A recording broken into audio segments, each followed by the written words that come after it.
Hi everyone, I'm Catholic artist John McCoy. I'm up in Grand Rapids, Michigan working for All Saints Academy on a 5 by 12 foot mural painting depicting 12 saints adoring the Blessed Sacrament. This is week 1 of the painting process videos filmed in time-lapse video. Check it out, it's going to be very exciting to watch the painting process unfold.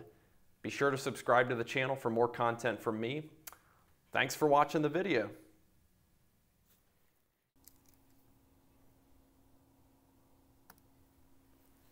I'm filming in time-lapse HD video with the GoPro Hero 4 Silver, which you'll see used in all of my videos on my YouTube channel, up to date.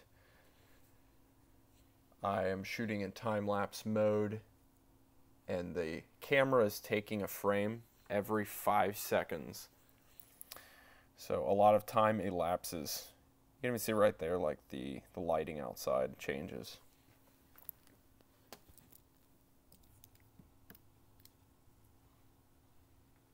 Probably one of the most important things to do in a large painting is to block in the values and to cover up the white space. So I do a lot of washes in the painting process. There is also a lot of going with the whim, going with whatever the Holy Spirit is calling me to go and paint in the painting at the time. So I'll move around a lot, but I'll also hunker down and paint certain areas, like you see me painting Elizabeth Ann Seton's robes there. And so basically there's something to be said for painting whatever you feel called to paint at the time, and not being so systematic about things, because inspiration and color and a sense of just following what you feel called to do in the painting leads to a more authentic expression, as well as the best use of your time, because painting what you're inspired to paint in the moment, you paint it better that way. It doesn't, if you feel dull when you're painting something and the subject matter, the particular area of the subject matter is not exciting you or interesting you, then it can take the life out of the painting a little bit. So, and how does that show up? In just very subtle ways, but the brushstrokes can be less expressive. The time it takes to paint those areas can take longer. It's important to be inspired, so you'll see me moving around a lot in the process. Also, the washes.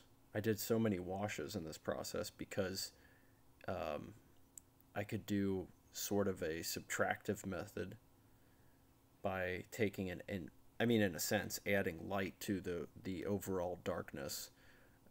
And it's more convincing for me to see when I can block in a bunch of the mid-tone values so that things are more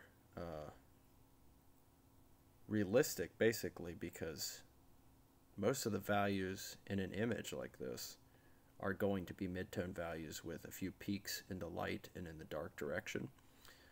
So it feels to me much more natural to lay in light into a painting over a background of mid-tones than it does to try to cut shadows around a light. It's just a more realistic process, in my opinion, and I'm much more inspired to do it that way.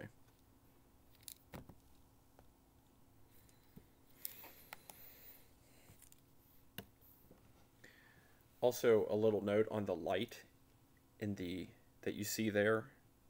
It's a daylight lamp, so it's very important for color accuracy. I also use the windows as a light source because natural daylight is a very balanced color environment for a painting to come together in, and that's healthy for the process. You'll see me working on the faces of the saints, starting with Mother Teresa here. These aren't the finished paintings of the faces, but just a step in the process. So that about wraps up the video. Thanks for watching. St. Juan Diego.